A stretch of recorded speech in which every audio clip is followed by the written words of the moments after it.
Welcome to Psychology 520 Advanced ABA. I am Gary Pace. Hopefully, at this point, everyone knows that this is a blended class. So classes 1 today, class 3, 7, 9, and 11 will be online. The remaining classes will be traditional face-to-face classes.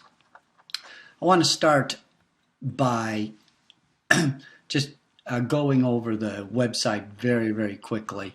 There is a welcome, and if there's some new information, I will have that up each week. The course syllabus, which we'll review in a minute, a calendar of events, but the most important part is each week. So, for example, for week 1, the objectives and tasks, in addition to the narrative PowerPoint, which you're watching now, that this same PowerPoint, but without the narration, so you can go through it at your own pace. And then, even though your library has all of the readings that I'm suggesting for this semester, I have made copies of them for each week just to save you the time of looking them up and making copies. And then finally, there's a link to a discussion forum. Week 2 will be a face-to-face class, and so that will meet on Thursday, February 15th at 6 o'clock. And in this class, there's 4 readings, and again, the PowerPoint, and you will find the actual readings and an opportunity to access the discussion forum. All right, let's spend a minute talking about the syllabus. I know you can't see this very clearly, but so this course is going to focus on behavioral assessments and selecting intervention strategies based on the results of those assessments. As we talked about, it's a combination of online and traditional face-to-face. There's a lot of readings if you've looked at the syllabus already. I've included those for a couple of reasons. One, because about 40% of the classes are online, we're going to save some travel time, save some time in class, and so it gives us an opportunity to read, spend more of the time reading articles. But most importantly, I really want you to start to feel comfortable reading articles from journals like the Journal of Applied Behavior Analysis, where most of these came. And this is a selection of some what I consider to be more classic articles that I think you really need to be familiar with, along with some newer ones that help to better define the field of applied behavior analysis. I think that's going to become very apparent when we start looking at functional analysis, and you can see from the articles how the art and the practice and what is considered best practices has changed over the years. And the only way you're really going to get that is, you can't wait for a book to be published, but it's to really be familiar with these journals and reading journals on a regular basis. So it's important to get the most out of this class. You really need to read these articles. I know there's, in some cases, there's a lot a lot of pages to read, and some of them can be a little thick, although I've tried to choose, for the most part, ones that I thought were most practical. But spend some time with them, really try to understand them, because I think there's you're going to need to get into that habit when you're a practicing behavior analyst. This is the field that you've chosen to get into. Reading these articles is, I think, a critical part to being an ethical and effective behavior analyst. All right. So in this course, we have, of course, the online. We have the readings. Also, during the face-to-face sessions, you guys will be presenting some of the readings. So when we meet in February, our first face-to-face meeting, I'll assign particular articles that each of you will present in class.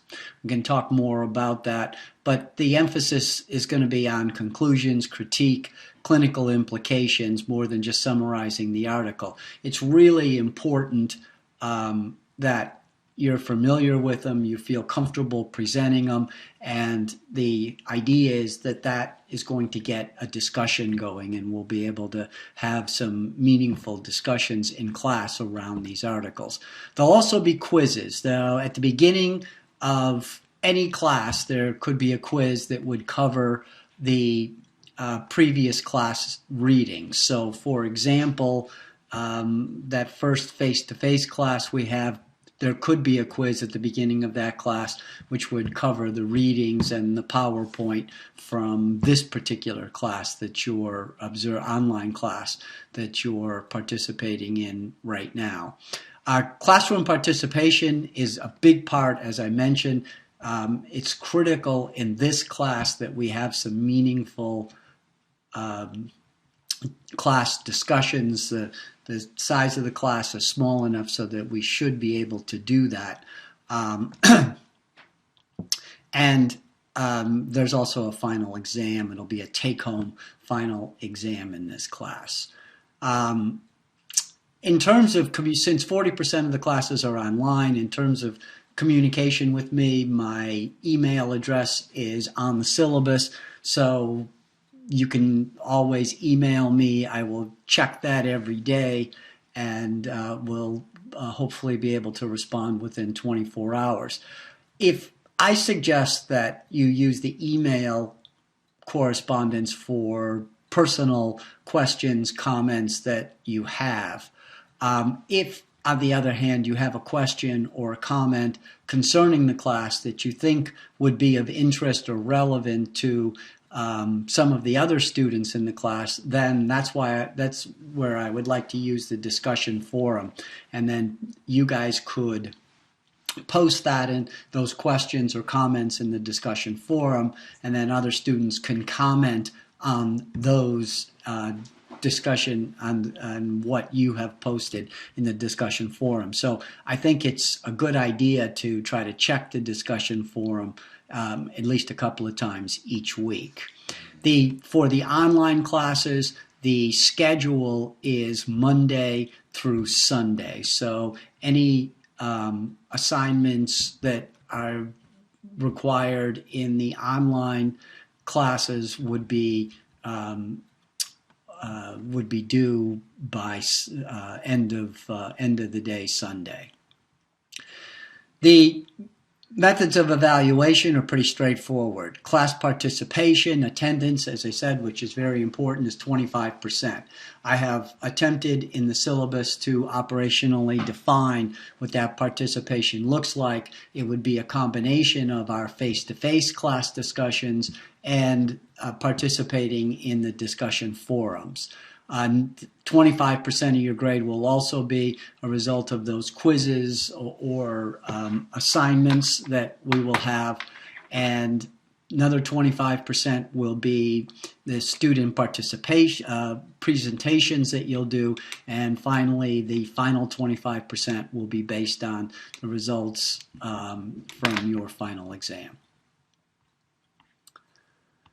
All right, syllabus also includes some university policies, resources, and then finally at the end is the schedule, and that's broken down by week. So this week, for example, starts Monday, January 26th. It ends February 1st, and then the readings are listed. The activities, which in this case is just the narrative PowerPoint presentation, which you're watching now, and evaluation, well, there is none for this week, although next week there could be a quiz at the beginning of class.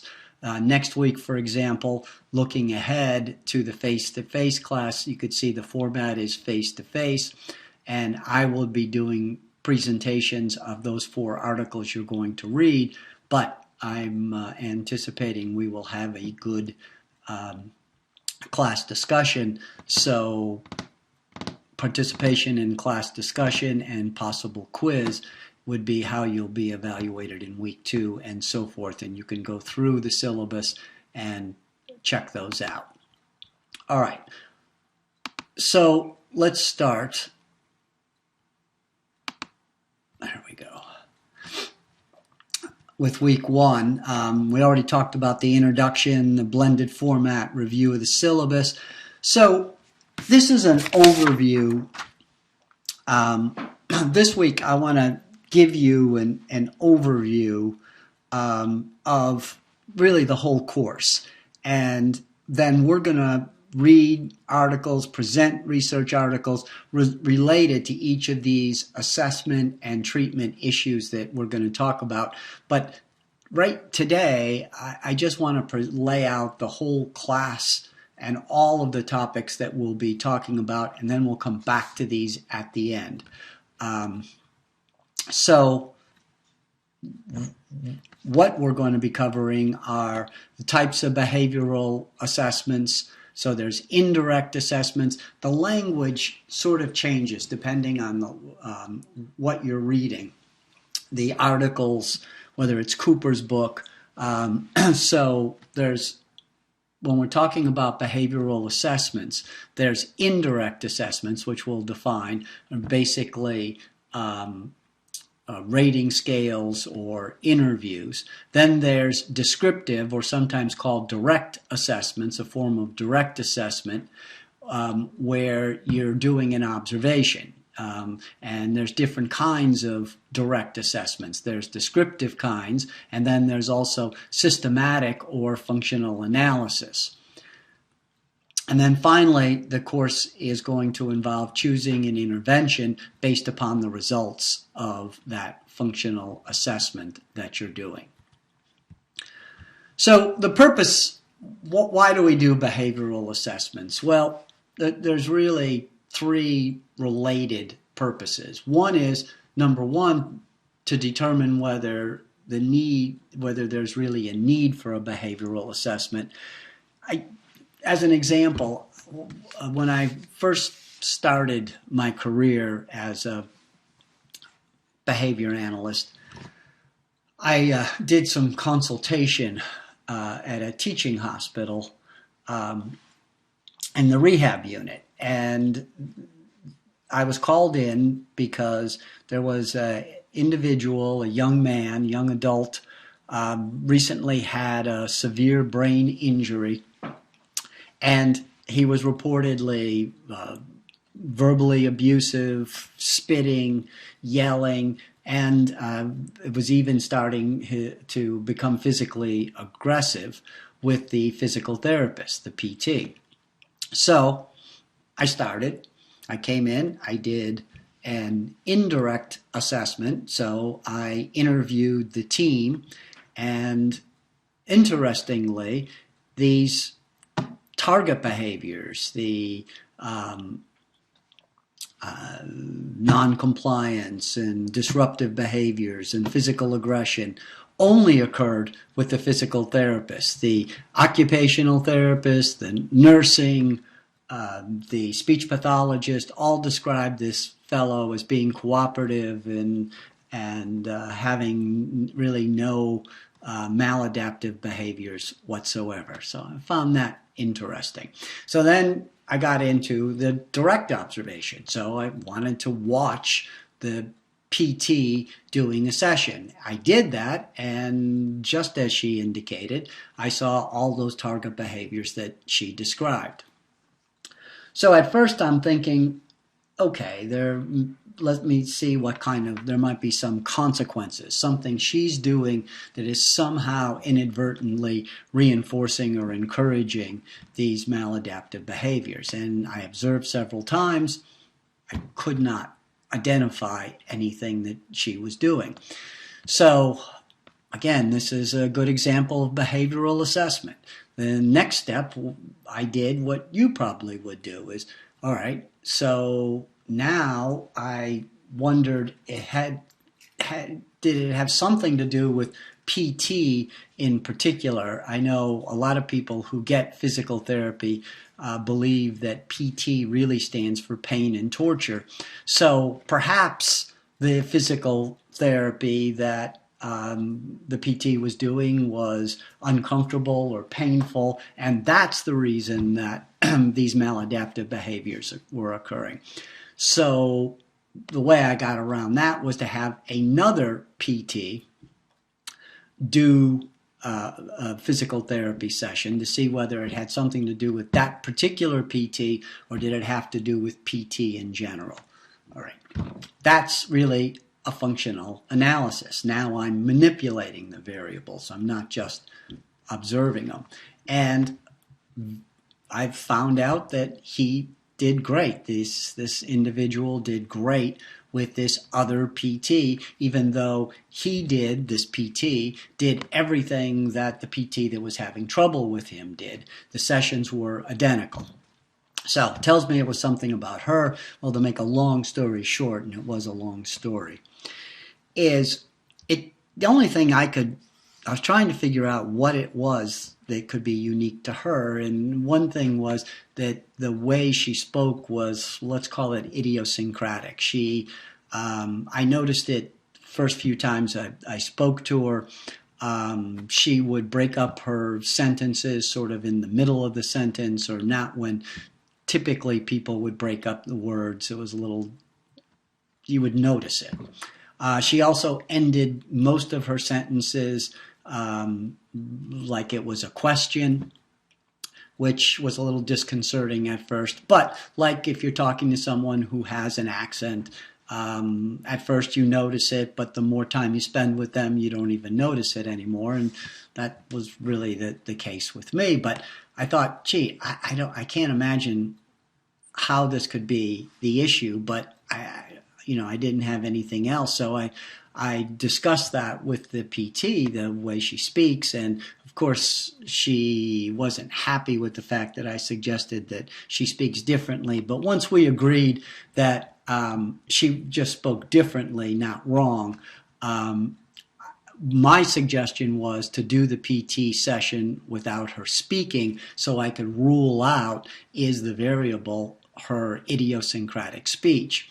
And she pointed out, well, she could still talk, but she didn't have to talk that way, which really introduces a whole new level of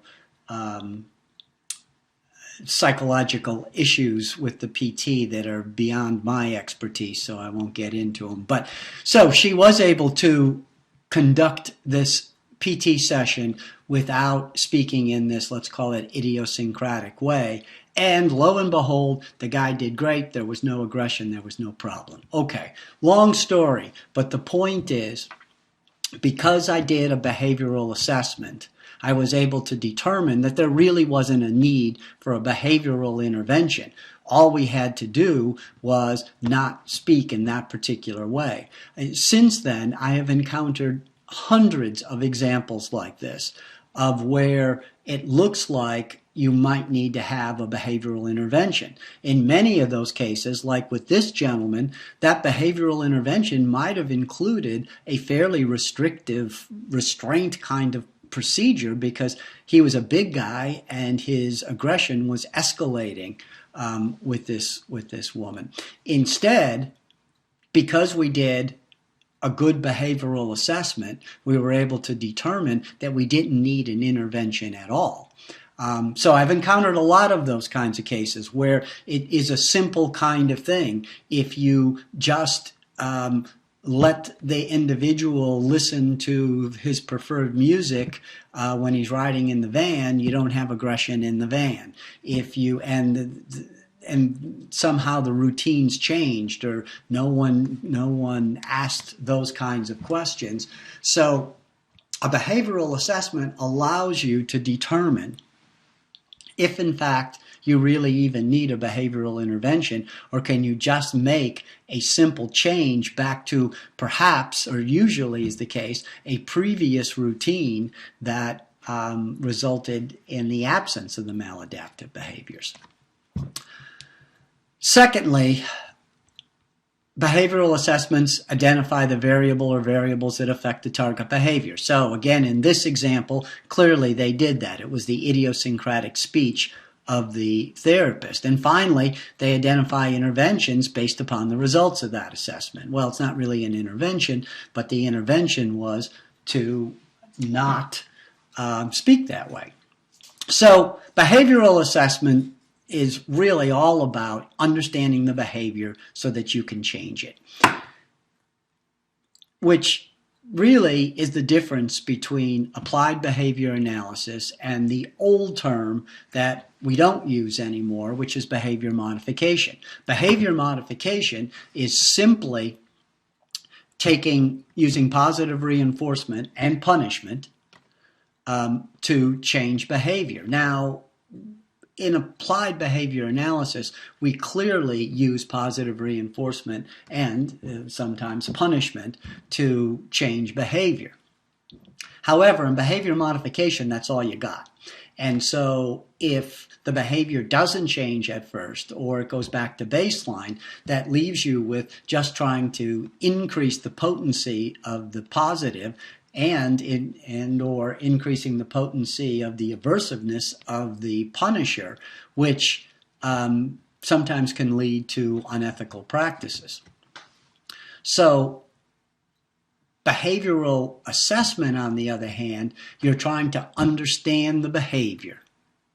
And once you understand the behavior, then changing it based upon what you understand.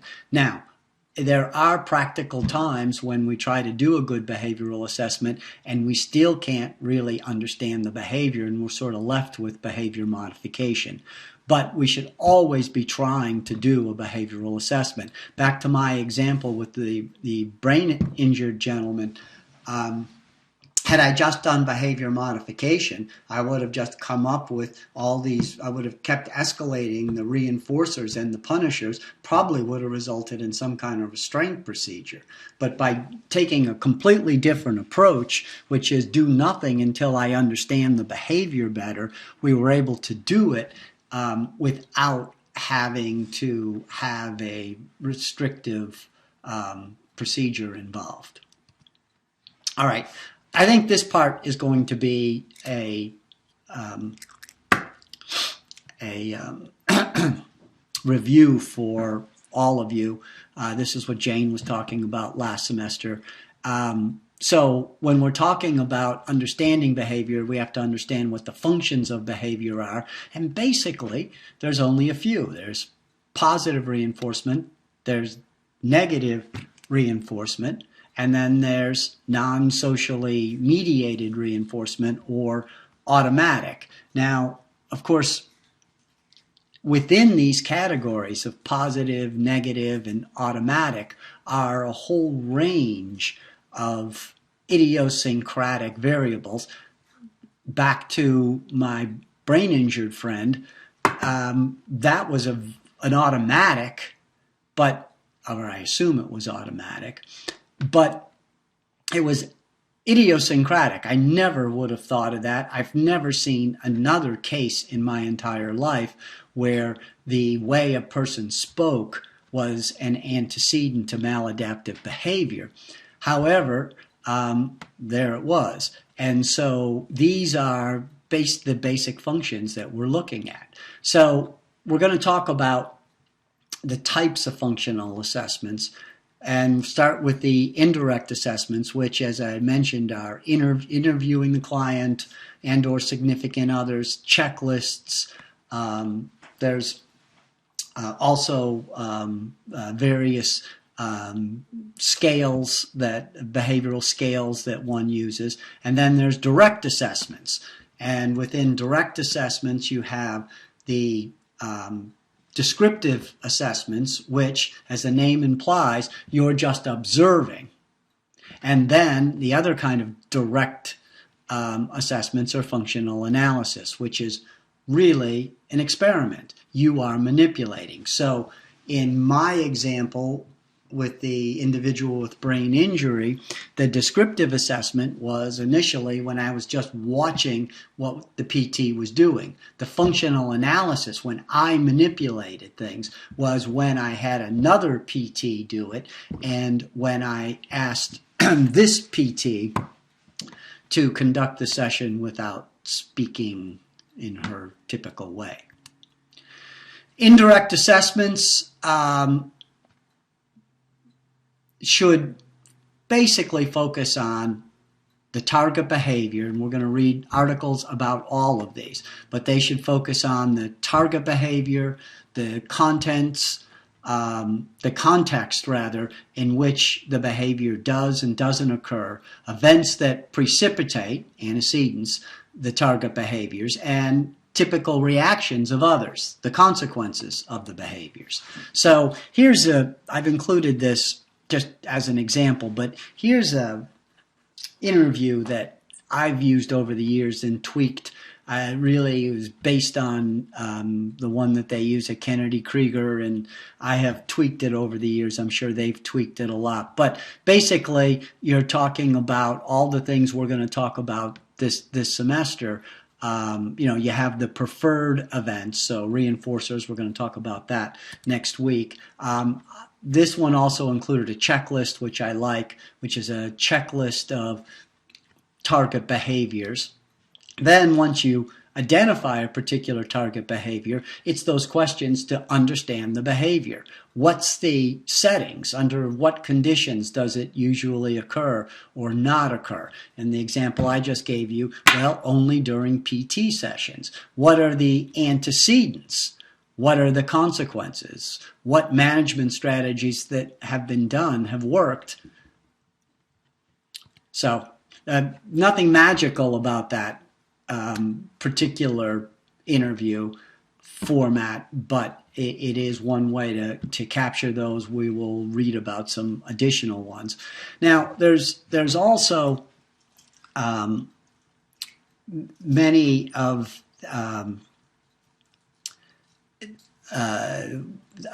assessment rating scales.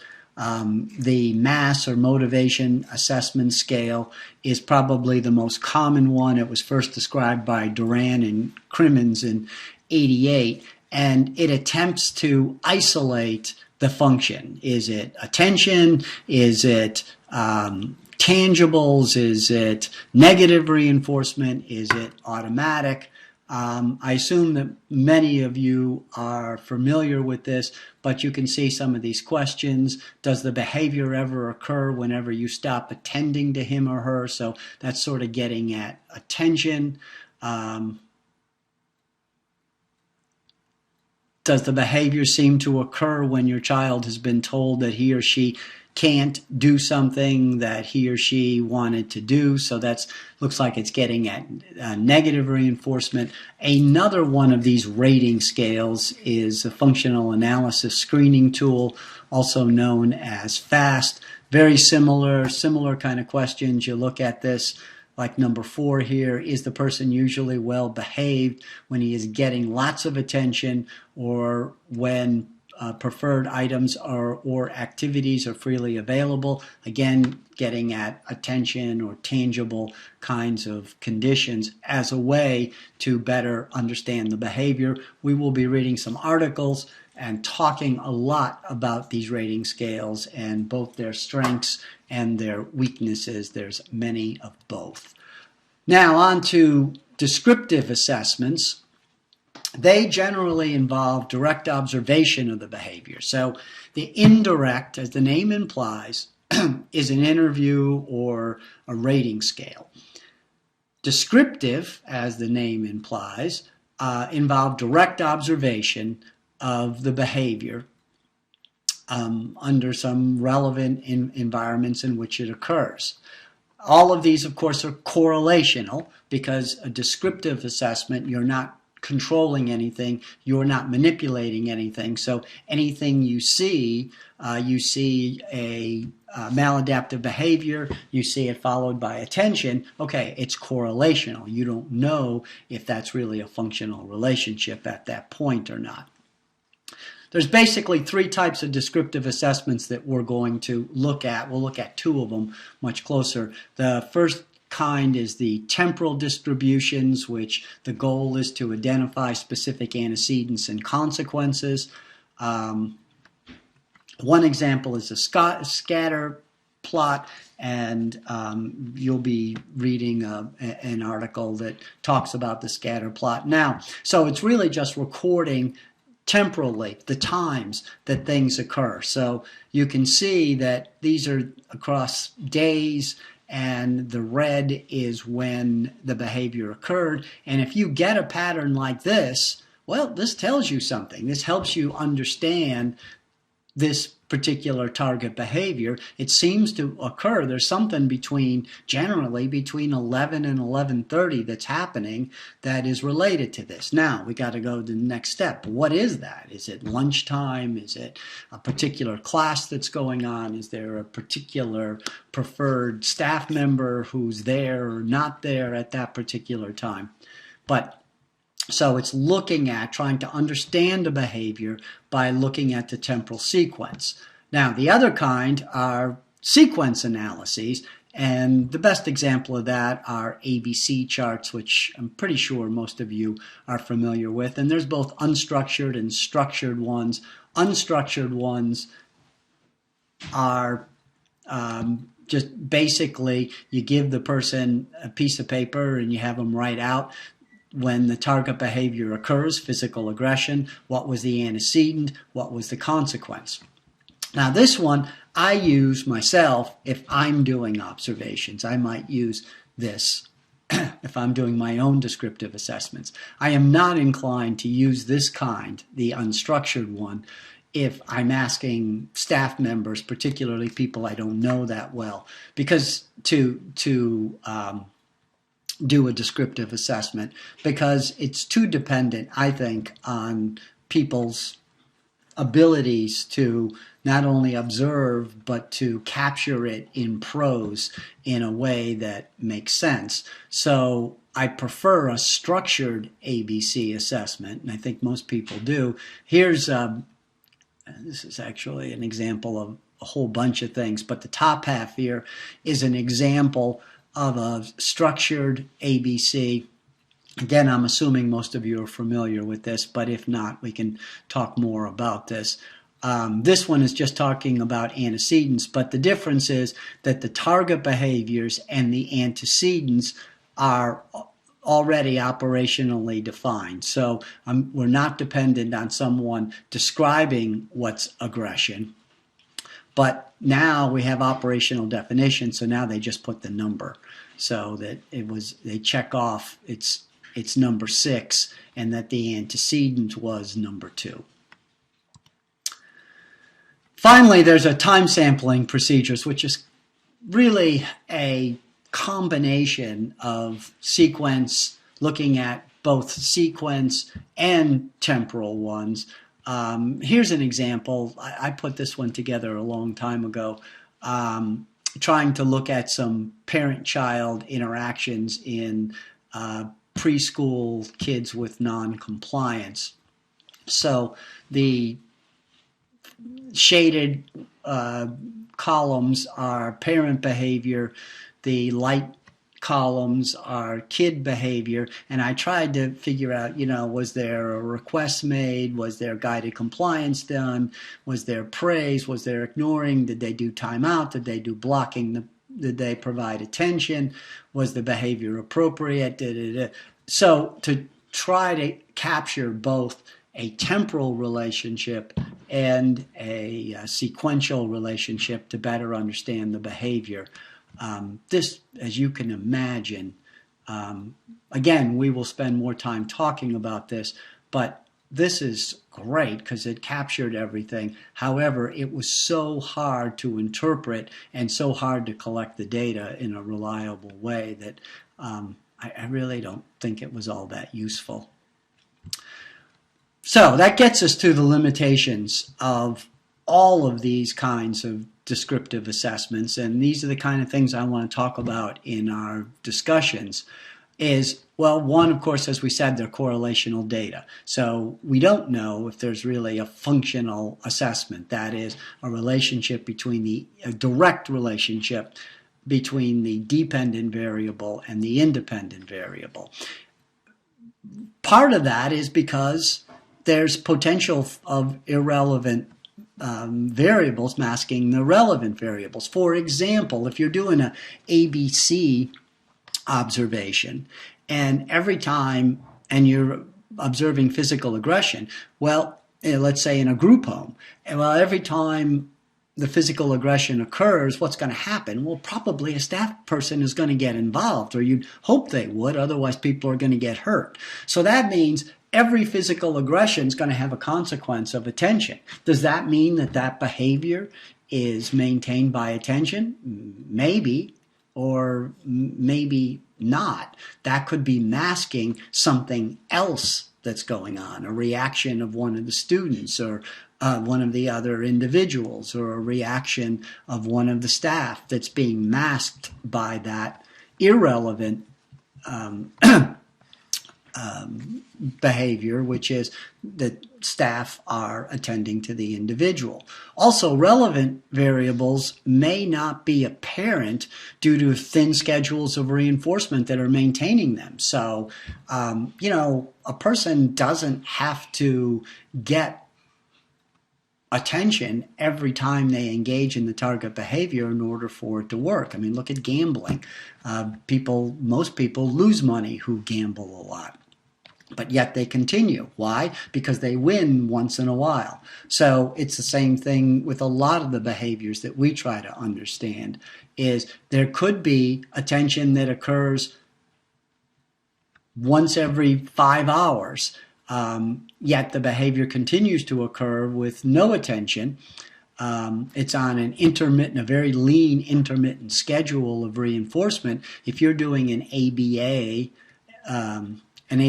rather, observation, you are not going to be able to identify that. So one way to get around this is, and there'll be articles that will discuss this, are conditional probabilities and correlational analyses. Basically, this comes down to this, is trying to understand how often the behavior occurs. So if I'm doing an ABC observation, and every single time the person was aggressive for 10 out of the 100 intervals that I observed, and every single time that she was aggressive, the antecedent was that there was no meaningful activities that were presented to her that she was involved in. So you might conclude, she needs to be involved in meaningful activities.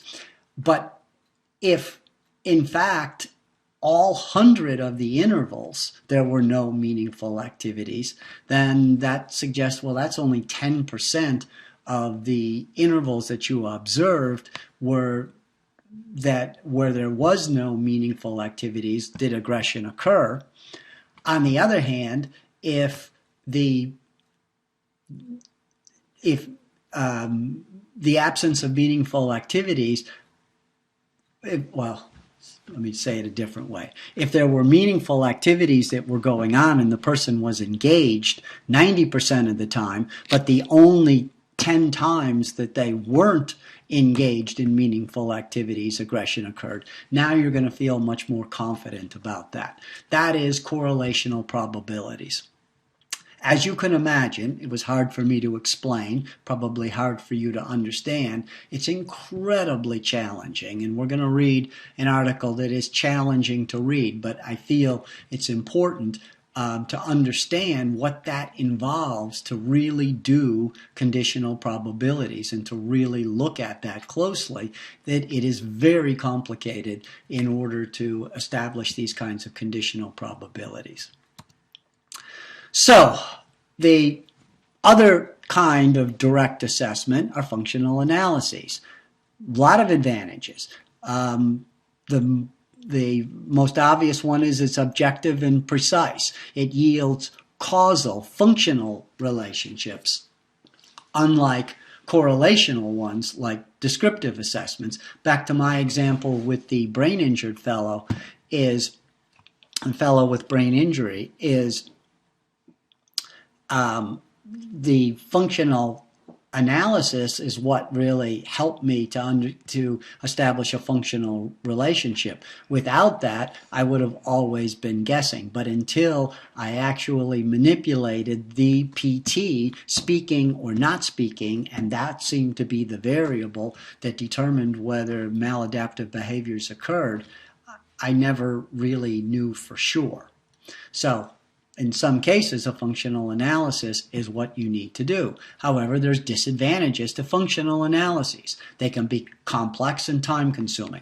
Although we're going to read some articles, the early ones are very complex and time-consuming. Some of the newer ones, there have been many steps involved recently where people are modifying functional analyses and making them much easier to implement.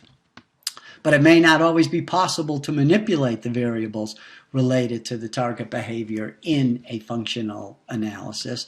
And finally, there's always a potential to teach or shape the targeted behavior when you're doing a functional analysis, because under some conditions, you might actually be reinforcing it.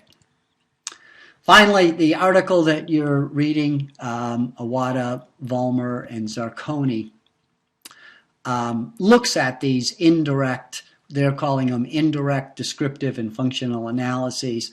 So remember, the descriptive analysis and the functional analysis can also both be called different forms of a direct assessment. But so they identify the efficiency and ease of application as an advantage of the indirect assessment, the interview.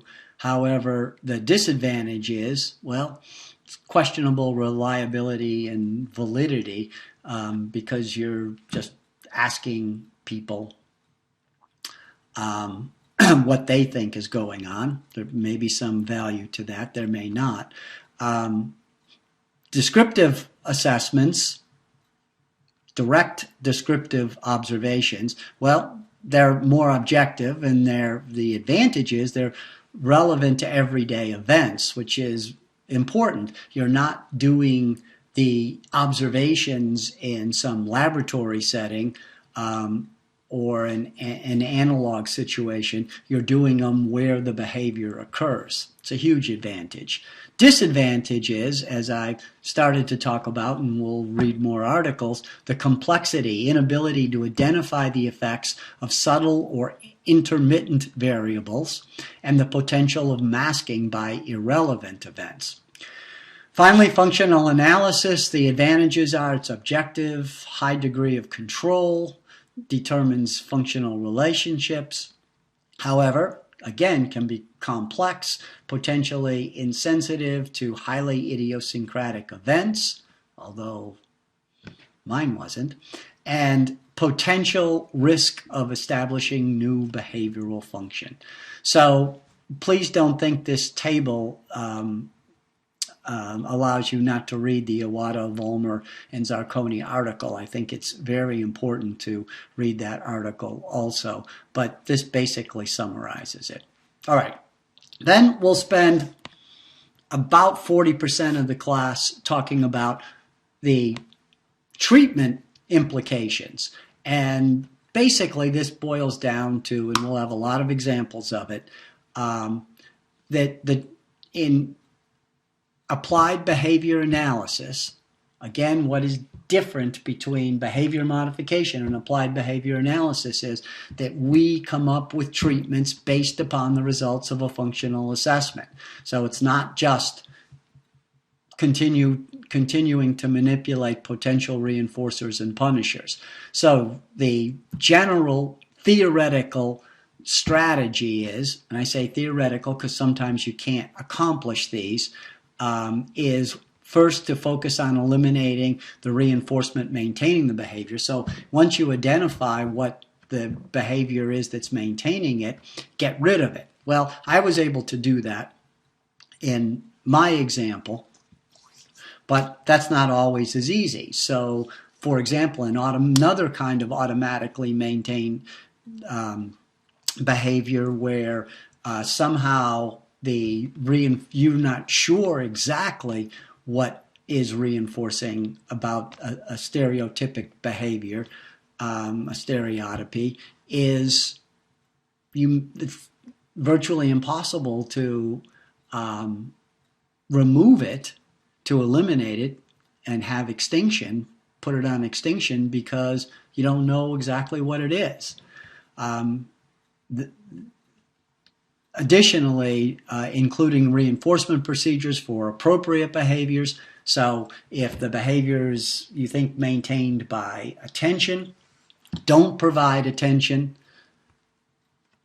when the target behavior occurs, but provide attention for appropriate behaviors. So that's the use of replacement behaviors, which is, very potent intervention if you can do that. And finally, using antecedent conditions. And we will talk about all of those throughout the semester. So that's essentially the course.